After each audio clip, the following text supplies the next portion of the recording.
with talking to us about what went on this morning, the nature of the threat? Sure. So this morning we received information through an anonymous phone call that there was a concern about a potential threat from one of our students. And so we immediately followed our safe schools plans and made the appropriate phone calls to our principals, to our security, and quickly determined that we needed to implement lockout procedures. Lockout procedures are that business is as usual within the school building, but that we either completely limit or limit with some opportunities for people to come in and out with restriction. And so what makes our situation when we have to go into lockout or implement any type of emergency procedures is that all 5 of our schools are on one campus. So in other school districts where if a potential threat is identified, you can lock down, lock out that one school. We have to implement procedures for all of our buildings because everything is located on our campus with the exception of transportation. So we had conversations with our transportation department about what we would do because this was all unfolding while the business of school is happening. But we communicated with both internal stakeholders and external stakeholders. We are very grateful that we have a very cooperative relationship with law enforcement, so we were in constant contact with them and working with them.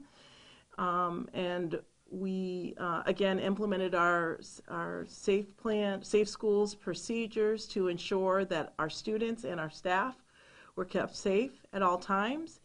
And we are glad to know from the most recent update that this was not a credible threat, but as a school district with safety and security being on the minds of educators, that we wanted to err on the side of caution, again, to ensure that everyone was safe.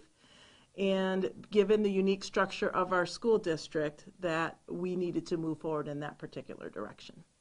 And this is a student that was currently at the school, or did they not come in on this day? This is an ongoing investigation, so that's something I'm not able to talk about at this time.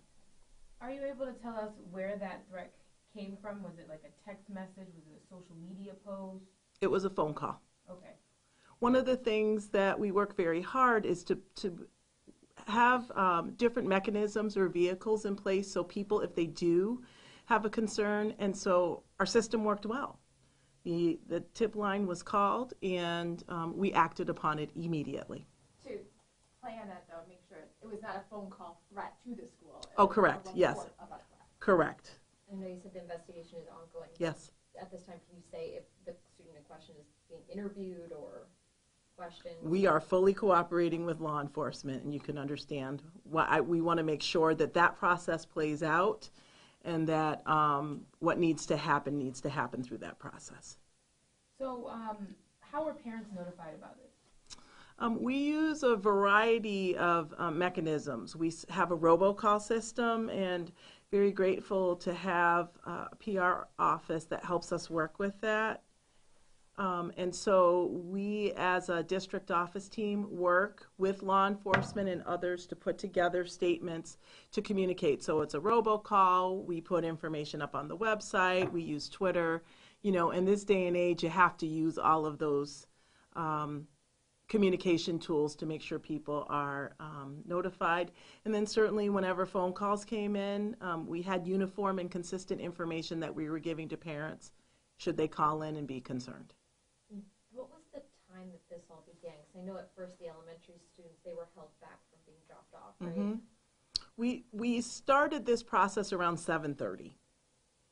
And can you kind of just say what the process was or the protocol for the fact that all the students hadn't been dropped off at school yet at the time? Right. So we, again, everything was happening in real time, and so working in cooperation with law enforcement, we didn't have all of the information, and so again, erring on the side of caution, we decided that we would reroute students temporarily to another spot, and Any students that, if they had medical issues, we worked with the nurses to make sure that medicine needed to get over to students. And our bus drivers are incredible. And so just maintaining a sense of calm and trying to keep it as normal as possible for especially our little ones. So can you talk to me anything about, unfortunately, it seems like there's been more and more students in our area, issuing threats. Mm-hmm. How do you feel about that? Well, I am a former high school counselor, so the mental health concerns and needs of our students certainly is on my mind and certainly my superintendent counterparts' minds. One of the things that we have done in Brockport Central School District is we do have a focus on resiliency, on trauma-informed leadership, and looking at ACEs, which are adverse childhood experiences. So our last superintendent's conference day was solely dedicated to having training and looking at information around that. We know that students are stressed. We know that they are experiencing some things that we as adults have not even experienced or don't have touch points with.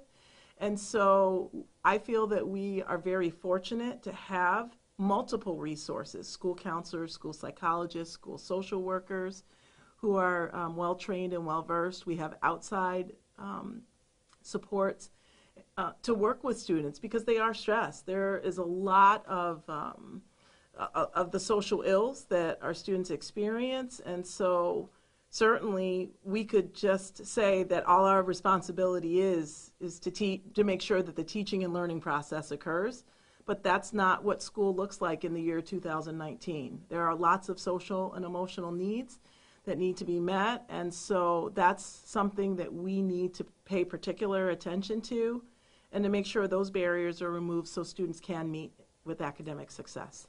Do you anticipate any charges or anything will be filed against a student, or what type of punishment could the student face for this? Again, we need to let that process play out and work with law enforcement. And I just want to reiterate that law enforcement, we have a great relationship, and we're in a unique situation because we work with 3 different law enforcement entities. We certainly work with Monroe County Sheriff, but we also have the SUNY Police right next door for the College at Brockport, and we're also covered by the Brockport Police. So we have meetings every 4 to 6 weeks with law enforcement, we meaning myself and my assistant superintendents, and we have a very healthy, respectful, reciprocal relationship, which helps when we have to deal with these types of situations. So it really isn't a matter of if, but when. Thank you.